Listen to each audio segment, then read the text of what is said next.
The Stage Door Show, celebrating the independent artist. With your host, Dave Hondel. Hi, everyone. Welcome to The Stage Door Show. Tonight, I have with me a talented actor who's been seen in Curb Your Enthusiasm, The Family Business, American Violence, The Outlaws, and numerous other projects and commercial work. And we're so lucky to have him on our show. So please welcome to the show, Dan Jablons. How you doing, Dan? Hey, how are you? Good to see you, Dave. I'm so happy to have you on, Dan. And, I've seen a lot of your work. And, I think, one of the things that really hit me, though, is I think for our actor listeners out there, that you do a lot of commercial work besides doing film and TV. And, for all the actors out there, and I know there's a strike going on, and there's a lot of, and we talk about this on a lot of our shows, that if you're an actor, when you're unemployed, you're not working. So, a lot of times, I think, moving out to New York, to LA, to Atlanta, wherever you're doing the majority of your work, sometimes that commercial work will kind of keep that income coming in, either through residuals or, sometimes they're quick jobs. But nonetheless, I wanted to ask you about that, because doing so much commercial work, I know it can be lucrative. And if you're in between TV roles or you're in between film jobs, talk about the importance of just going out there and getting that type of work, regardless if it's commercial work, TV or film.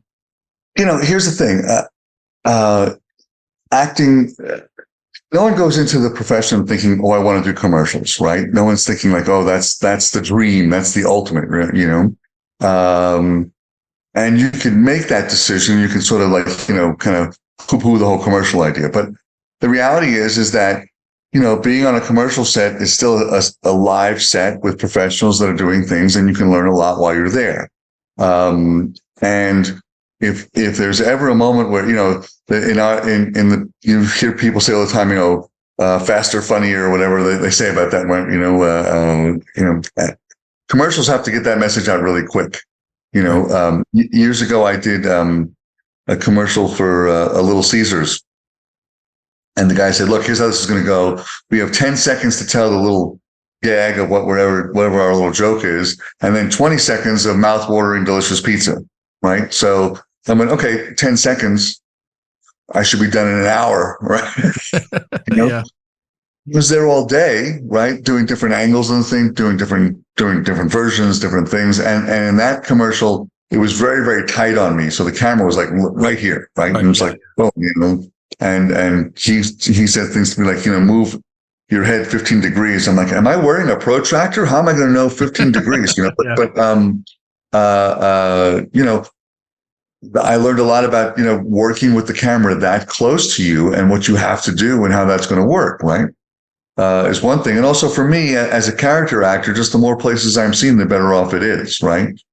So there's still a lot to learn there. I would tell you that,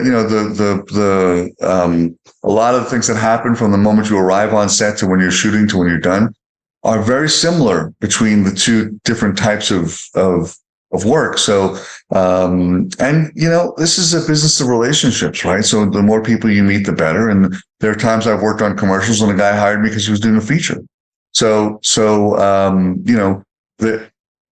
The more time you spend in front of the camera, the more time you spend on set, the more time you are working on things, the more experience you get, the more comfortable you are, the less intimidated you are, the more that you become. And that's the nature of the beast. That's what you want to accomplish. And talk about the relationships, because again, that's something I think that goes further than anything that you do as an actor or a singer, anybody, that you run into people on a set or in a recording studio or wherever you are, or on a stage, in the backstage, it could be the stage, the stage manager, it could be anybody. You don't know who that person's going to be down the road. Right. So the relationships you make today could land you the role of a lifetime tomorrow if you treat people the right way on set. And walking into a situation like a commercial, like you said, somebody who might be directing that commercial might be directing a feature someday or a TV series. So, talk about the importance of relationships. There's an element to that too that I want to just talk about for a moment. Many years ago, when I was living in New York, I was one of the founding members of the National Improv Theater. which was based in Chelsea, New York, and we taught improv, and we worked with a lot of people that became, bigger stars and et cetera, and that kind of thing. And there were a lot of people that went, oh, I would never do this thing because I don't like the way this is, or I would never do that thing, or, get very, very narrow in their focus in terms of what work they'll do or what they think is viable or what's important or not important. And, this is the one profession, I think, that people arrive to an acting class thinking they already know how to act, right? If you wanted to be an accountant, you wouldn't arrive to those things. I already know how to do that. You know what I mean?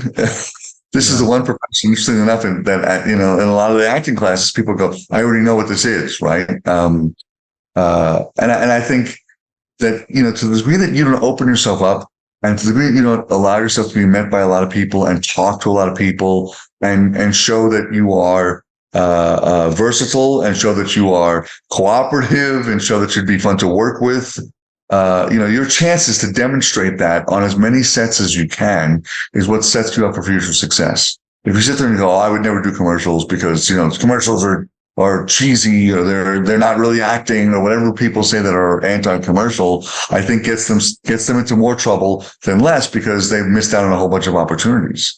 And certainly, to the degree that you don't do that work and to the degree that you don't actually get paid for that kind of work, to the degree that suddenly you have to find yourself doing other things that you didn't want to do. And then the embitterment continues and you're on this spiral of just unhappiness. So I think the more you get out there and do it, the more you have fun with it, the more you get people to see how fun it is to work with you and how talented you are. The more chances you get to display that and offer that and show that, the more you plant seeds for future things in your career. I think that people that have been like yourself, people that have been doing this for years and years and years, there's always things you can learn and there's different methods of acting and, there's various different coaches out there that might teach a little differently. And so again, talk about that, continuing your education when it comes to, your craft, always working on your craft. And is it important to always go to acting class? I think it's important to keep, especially if you're not working, I think you want to get into class. The only thing I would say that I would caution people about is that don't get to a point where you do so many classes that you think you're an actor because you're in class all the time. Sure. You also have to work on the other side of the business, which is that, do I have good headshots? Do I have a good resume? Am I represented well? Am I out there talking about it? And also, sometimes you learn a lot by watching other actors do what they do, which you can certainly get in class for sure. But sometimes also just watching a TV show or watching a film and watching how someone approaches something and how they approach the moment in which that happens can be informative. What they're thinking about or how they're approaching it that way. I think what we do is it looks easy on the surface, but it's very nuanced, and there's a lot of detail that goes into creating a character and approaching a scene the right way and working on all of those things. And so you've got to constantly prepare for all the different questions that you need to ask yourself as an actor and as a performer. That, I once got a great note from a director or a great compliment from a director that I've hung on to, right? Which he said to me that one of the things he liked about me was that I always was making sure that the audience understood what was going on. Yeah. Right. And that is something I work on where I go like, okay, is what my character's saying or is what we're doing in the scene, is it clear? Like, does someone understand why I'm doing what I'm doing or what am I thinking? Look, just to be blunt, sometimes you get sides, you get pieces of script that you're supposed to do. And you're like, wait, what am I saying here? Like, what does that mean? And if you can't figure out what that means for you, and you can't figure out like how that supports the script. I came from an improv background, right? And improv is all about supporting the other person and supporting the other characters and supporting the piece, right? And if you can't figure out how what you're doing supports all of that kind of stuff, well, you're sunk from the beginning. So I think that's a big part of it. Also, is understanding that part. Yeah, absolutely. And, the other thing, one thing you said about getting notes from a director, you work with almost a different director every time you do a project. I mean, sometimes you might work with the same one here and there, but But if you're working with different directors, it's important to adapt to that director's personality, the director's vision. So again, when you walk onto a set, you always have that in mind, correct? I mean, do you always have that, like, who am I working with? Who's the director? Oh, they like to work this way. Or maybe like a Larry David, when you're on the set at a Curb Your Enthusiasm. I mean, there might be a different focus from him than somebody else that you work with. So, talk about that a little bit. Well, when I worked on Curb, actually the director was David Steinberg. Okay. And I had watched him growing up, when he was on the Smothers Brothers, and he had a talk show for a little while, and he was a stand-up comic for a little while, and I always liked him. I always thought he was funny, and I didn't know before I got there that he was the guy directing, right? So I got on set, and then it's a little bit of a funny story. I put on they go to wardrobe, they put a suit on me, and then I was going to go to David Steinberg to approve the look, right? And so it's like, oh my God, it's David Steinberg. Like I was all like, oh, and he's like, suit looks great. Go see Larry. I can see Larry. Yeah, not schlumpy enough. Okay, back down into the thing. Back to the thing. Then Steinberg, like, yep, this is a better suit.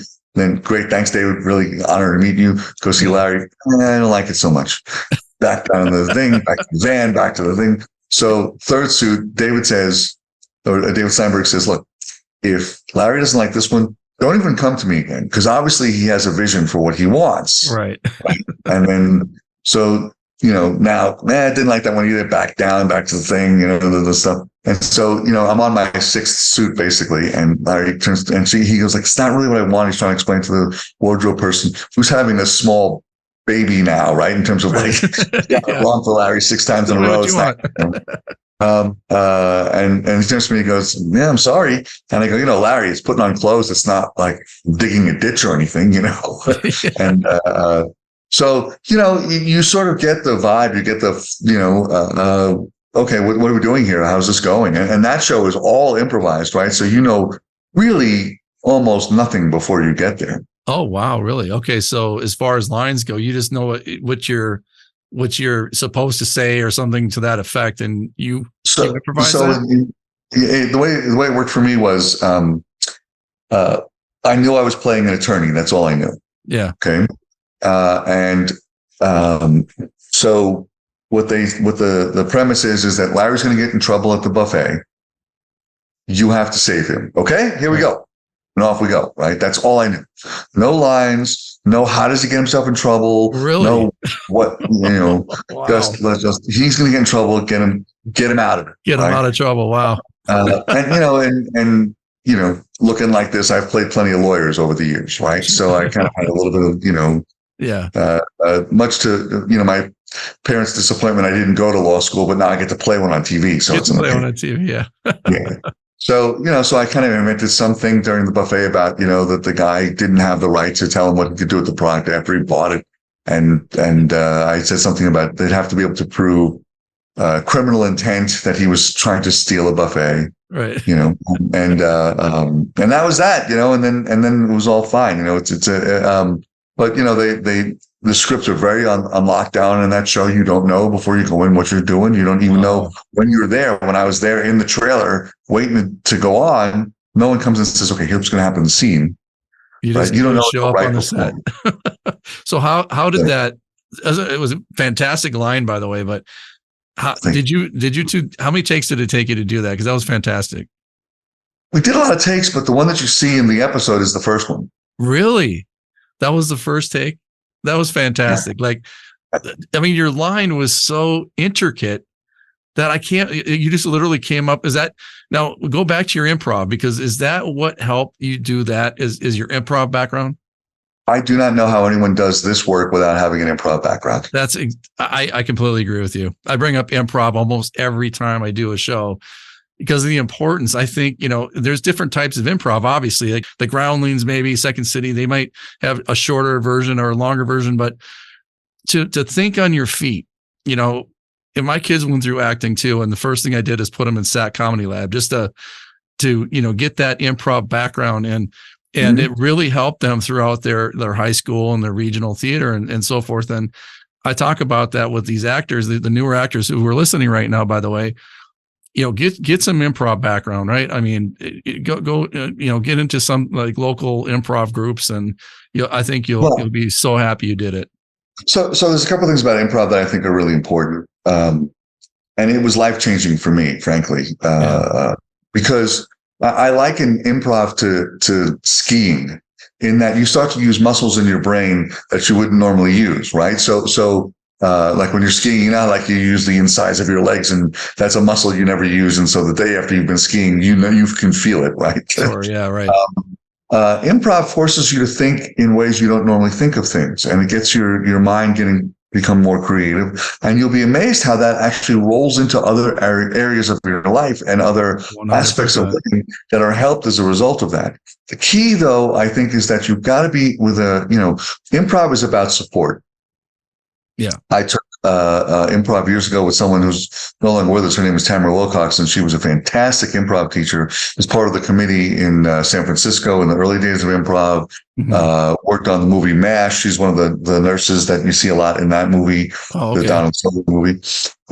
And so she wrote a thing called Notes on Improv, which I still cling to this day. And improv is about supporting your fellow actor. So save the actor, not the piece, right? So we were, when I was working with those guys a lot, I never had to worry that I would have some half-baked idea that wasn't going to work or something like that, because I knew that if I came up with some dopey idea that took place in a barnyard and it wasn't going the right way, I was going to suddenly be surrounded by cows and chickens, and right. Like they would be there for me and support that work, right, Right. So I think learning that is one thing. Learning, and a lot of times people assign improv to purely comedy, and it's not. Right. There are we did a lot of dramatic improv. That was really important. Yeah. So learning how to do that, how to support another actor, how to listen really well. I'm not a fan of method acting in any way. Sure.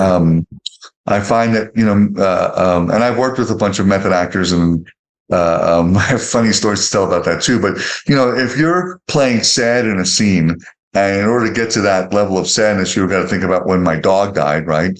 And so you and I are playing a scene, we're talking, and you're telling me whatever you're saying, but some percentage of my mind is on my dog dying and not on what you're listening. That means I'm not really listening to you. Right.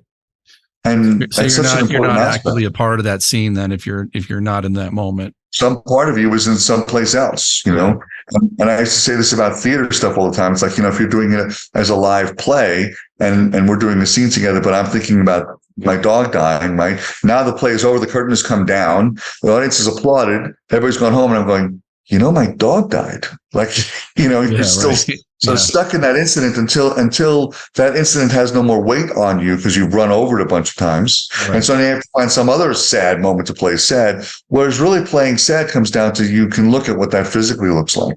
You can think about what someone's voice is like. You can look at what kinds of things they talk about or how they express themselves. And so being able to spontaneously create it in the moment, as opposed to having to rely on some experience from your past, makes you a much more talented actor. And that's what improv teaches. So I think that's why it's super important. Hey, it's Dave from the Stage Door Show. Have you ever wanted a digital business card that would speak for you? Well, let me introduce you to TalkingVCard. Imagine this, a business card that doesn't just sit in somebody's wallet, but actively introduces you, shares your latest work, or even a special message. That's what TalkingVCard is all about. It's modern, environmentally friendly, and has been an absolute game changer for networking in this digital age. Now here's the most exciting part. For a limited time, you can get lifetime ownership of your very own TalkingVCard for only $99. Plus, to ensure you're maximizing its potential, they're offering a free consultation to help supercharge your brand. As many of you know, TalkingVCard is a proud VIP sponsor of our show, and I've been using it personally. The feedback has been absolutely amazing. For everyone tuned in right now, if you're looking to make a lasting impression and elevate your brand, I genuinely recommend giving TalkingVCard a try. There's a unique link on our show notes that'll take you straight there. And remember, maybe the next voice somebody hears from a digital card will be yours. Stay creative and stay connected. TalkingVCard. With all the work that you've done, it can't do anything but help, if something it goes the wrong way or you have to pivot. But the other thing I wanted to ask you about is, now that you've had all this experience, what's the main advice that you would give somebody that's just getting into this field? Because as we know, like any industry, it changes almost yearly. I mean, technology grows. I mean, now we have 1,000 streaming platforms, and we had 3 networks probably when you started, right? So yeah. What kind of advice could you give somebody just getting into this saturated market, I guess, is what I would call it at this point? All right. Well, this is some of the best advice I've gotten from a director, and I'll talk a little bit about this for a moment, which I think is important. He said to me whenever he was casting a film or a TV show or whatever he was doing, right? When you walk into that room, you either look like the character they're expecting you to look like or not, right? Mm-hmm. So if I always say I'm never going to be in a movie. I don't want to be Tom Cruise. Yeah. I just want to be his lawyer, right? I want to play, that's kind of what I looks like, that kind of thing, right? So sure. As a character actor, especially, right? Either I have the look they're looking for or not. Yeah. Okay? After that, it's, can I, do I read well? Do I seem to understand the material? Do I express it well? That kind of thing. But the first thing is the look, right? So, when you get that thought, especially early on, that, well, they say they want a guy who's, 6'5" and slender, but I'm not that, but maybe I can convince them with my audition. You probably can't, Yeah. So it's about the look first and foremost. And if that's the case, that takes a lot of the pressure off of it, right? So sometimes you get, like, now everything we do is echo cast, right? It's all auditions that are done from home that you self-tape and stuff like that, right? Right. I do spend time looking at the material. I do spend time figuring out what I'm supposed to do. I'm, back to my support discussion. How do I support the piece? How does my character support what's happening, et cetera, right? That said, okay, I'm not there trying to figure out how to undo what's already in the script, right? Just to fit me, okay? Right. I do try to make it my own. I won't say that that's not that, right? But I am cognizant of the fact that they're going to, when my little video shows up on the screen, they're going to look at it and go, that guy looks like the character I have in my mind or not. Right. Right. So that takes a lot of the pressure off. Once I've submitted myself for that audition, I forget it ever happened. Right. I immediately drop it from my consciousness and go on to the next one. I think that's well said, because a lot of times I think actors, when they put the self-tape out and they wait for that call, they're sitting by the phone and it doesn't happen. I think newer actors haven't heard no enough. And you're going to hear no more than you hear yes, right? I think there's two ways that we go crazy as actors, right? One is that because when you get a part or don't get a part, right, you don't know the reasons why. I was auditioning for a campaign for Samsung years ago, and they had a guy in the room before me, and the door opens, and the guy before me is coming out, and they're like, "Oh, we loved everything you did. Greatest thing, oh, fantastic, you're amazing. Do we have your cell phone? We know how to reach you, And I'm out there thinking, okay, if you love the guy, I don't even go in, and you're just no, come in. So I go, I do my thing, and the director's in there, doesn't say a word, doesn't give me a note. I do everything that he asks me to do, and then he says, okay, thanks. I go, good. And then I think to myself, okay, didn't get it or whatever. Yeah. They hired me, and then I said to him, I said, you hired me. We're like the third day on the set. You hired me, and the guy before me, you were loving on him. And I don't see him anywhere, but I'm here. And he said to me, here's the truth. We were scared to death of him. And we just wanted to get him out of the room. He terrified us, right? Oh.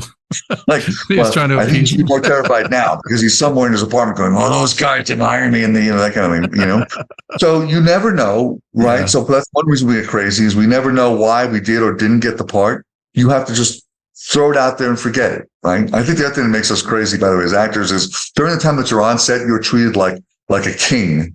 You're treated really, really well, and then you're off, and now you're not working. And it's like, I guess I'm back to the 6-piece McNuggets. So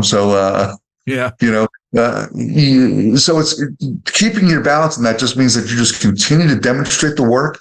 Demonstrate that you're doing it, continue to promote what you're doing, continue to talk about what you're doing, continue to show that you're interested in it. And then as you do these auditions, do them and walk away and don't think about them anymore. And that way, when they do call you, it's a really wonderful surprise. Right. Exactly. Because you're You not know, expecting it. Yeah. if you grind on it, you're going to make yourself crazy. Yeah. Talking about auditions, I guess what's your craziest audition? You've had so many over the years. I mean, what is your most memorable one? Okay. So my agent calls me up and I got an audition for you. Just go there. I don't know what it is, but just go and do it. Right. Which should have been the red flag number one. Right. Yeah. But I go, and it was for like a stomach product, like people who have stomach ailments. Right. Sure. And the way the commercial was set up was like, it was going to be this woman in an elevator surrounded by all the things that can go wrong in your stomach, right? So I was reading for the coveted role of constipation. Oh, very excited about that, right? Nice. So the casting assistant comes down and says, okay, we got some bloated guys, we got some nausea guys, we got constipation guys over here, we got but none of the diarrhea guys are here. Anybody with diarrhea, right? So one of the guys that was in the constipation group with me says, hey, well, you know what? If you want to keep things moving, I guess one of us could also read for diarrhea, right? And the casting guy points a finger at him, right? Goes, no.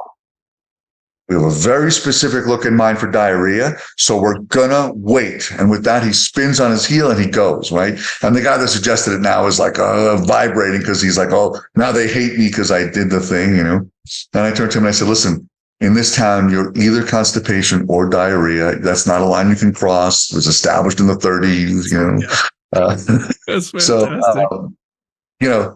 Things like that happen in some of these commercial. Another funny thing about commercial auditions I find is that they make you sign these unbelievable non-disclosure agreements sometimes. Yeah.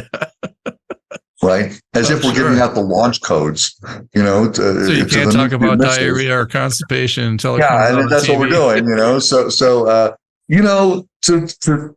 the one thing, this is a playful industry, and you do it because you want to be part of the playfulness of it, right? Right. Yeah. And if you can't laugh at what's going on with it and laugh at yourself and laugh at the auditions and throw them away, if you are getting so freaked out and intense in all these auditions, you got to think about this a different way. Yeah. You just got to be, we're kids and we're playing, right? Right. I'm pretending to be a doctor. I'm pretending to be a lawyer.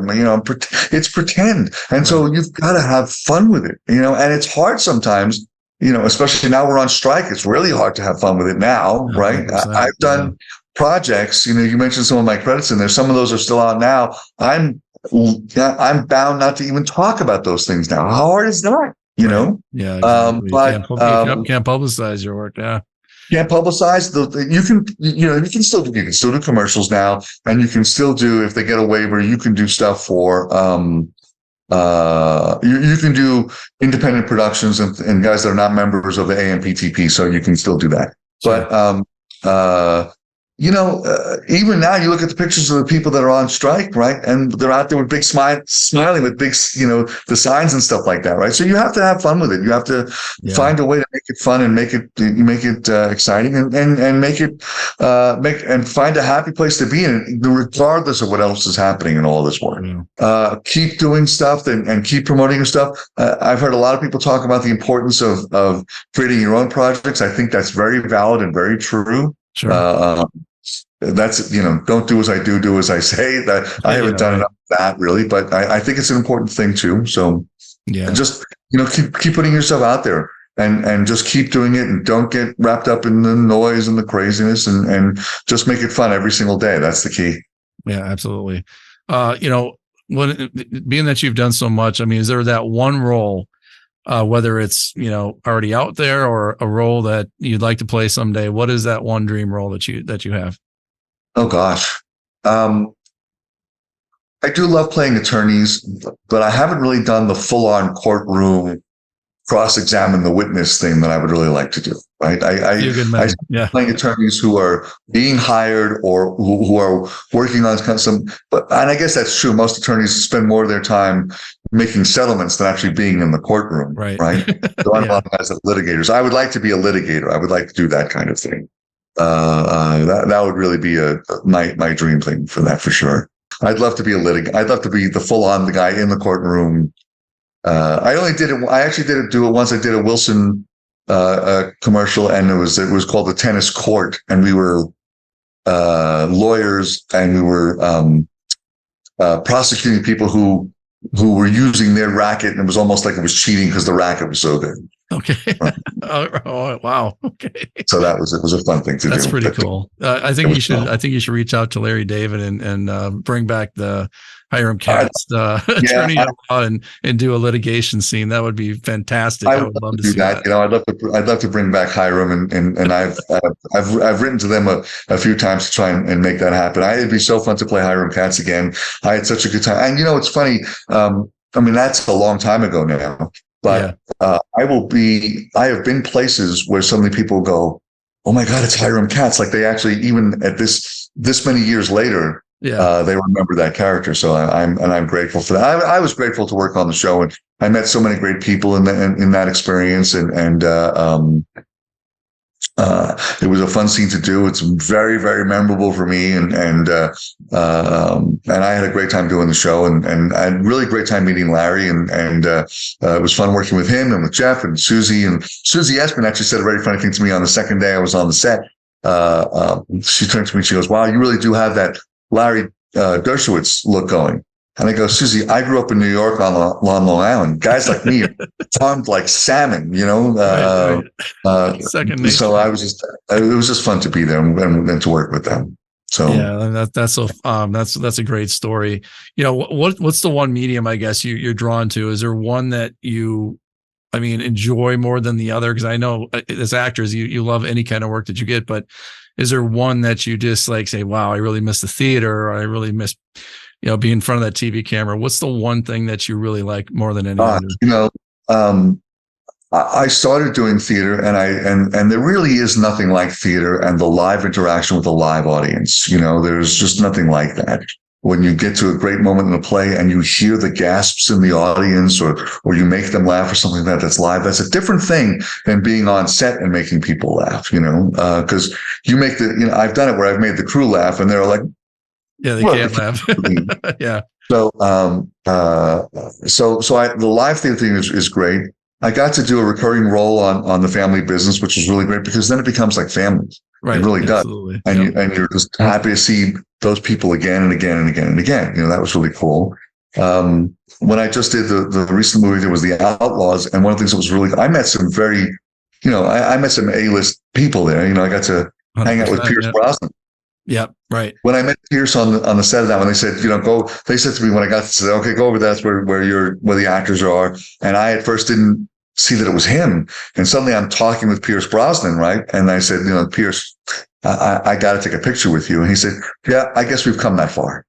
Yeah, exactly. So Pierce Brosnan, Richard Kind, Ellen Barkin, and Julie Haggerty, and of course Adam Devine, who starred in the movie. It was just great to meet all those guys and just hang out and spend time with them like real people. I was sitting next to Richard Kind, and he's having a text conversation on his phone with Kevin Pollak and Alfred Molina. Right. And I'm like, "Oh, what a group chat. I would be part of this text thread right now." It was amazing. So each, to wrap up your question, each medium has its own really amazing benefits to them, So I don't know if there's one to go, "I wouldn't do TV again." I would never say, they each had such things that were so fun about them. And you have to pull out the fun parts of them to make them work, to make them, to make it viable, for you as a performer. Which I think the method people don't get to do because they're in their trailer pulling their hair out, getting into their role, right? I'm in the trailer just goofing around, I'm just trying to figure out how to make things fun and stuff like that. Yeah, for sure. Well, danjablons.com, everybody go to his website because it's an amazing website. You can see the clips of everything he's been in, the commercials, the film, the TV. Everything about Dan is on his website, so check that out. And before we go, Dan, I have one question I ask everybody. I'll ask you as well. But when it's all said and done, way down the road, when your career is in its twilight, and what do you want your legacy to be? What do you want people to walk away with when they think of your name? I think I want my legacy to be, what? That guy made me laugh. I think it's just as simple as that. Do I get to do some dramatic things? Yeah, Family Business was a very dramatic thing. I gave Ernie Hudson electroshock treatments. So, and it's been one of the producers said, we're going to kill you off, right? You can't be giving shock treatments to the main character and think you're going to live. So I knew I had a limited run there. But if people just go, you know what, that guy made me feel good when he was on screen. I mean, that's everything. And speaking of feeling good, Dave, I hope you feel good about this podcast that you do, because it's a great podcast and you give us a really great platform to talk about what we do and to educate others and to help others who are trying to figure out what they're doing in this career. So, those of you that are listening, if you haven't listened to a lot of these, you need to go back and listen to many of these things, because it will give you a really solid foundation and a bedrock by which you can base your career. And so the service you provide these days is really, really important. And I'm grateful for the work that you do, and I'm grateful to be on the show with you. Thank you so much, sir. I appreciate that. That just went a long way. I really appreciate that. Sometimes, as a podcast host, you need that little boost of confidence once in a while, but I really appreciate those words. It's just me and a big microphone. I'm all alone, Yeah, it's just me in my studio here and my microphone. But no, thank you. Those are really nice words, and I appreciate that. But again, danjablons.com. Make sure you check that out. And Dan, you're always welcome on the show anytime. Hopefully this strike gets through soon, and you guys are getting back to work. And anytime you want to promote anything, just give me a call. You're always welcome. Can I come back tomorrow, Dave? I'm lonely. Sure, absolutely. Anytime, Dan. But thanks again, Dave. Really appreciate you being here, and really appreciate the show and everything that you do.